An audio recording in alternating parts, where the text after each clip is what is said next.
الحكومة ورئيس الوزراء اتخذوا 3 قرارات مهمة جدا بتهم كل مواطن في مصر.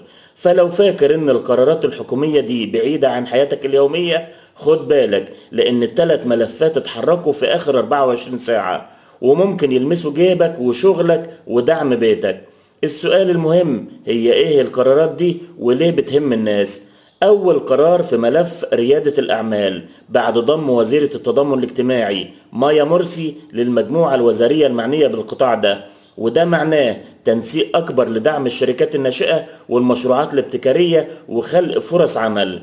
القرار الثاني وهو الأخطر في ملف التموين، مع استمرار مراجعة بيانات بطاقات الدعم ووقف بعض البطاقات اللي ثبت عدم استحقاقها، لكن اللي اتأثر يقدر يراجع الجهة المختصة ويحدث بياناته ويثبت أحقيته.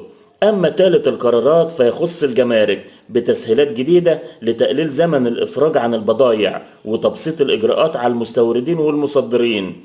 الخلاصة، الحكومة بتتحرك في الدعم والاستثمار والجمارك، والمواطن لازم يراجع بياناته ويتبع القرارات، لأن الغلطة في الورق ممكن توقف حقك. وطبعا مش معقول إن واحد عنده فيلا في كومباوند يكون بياخد تموين لسه، فلازم يكون في قرارات زي دي.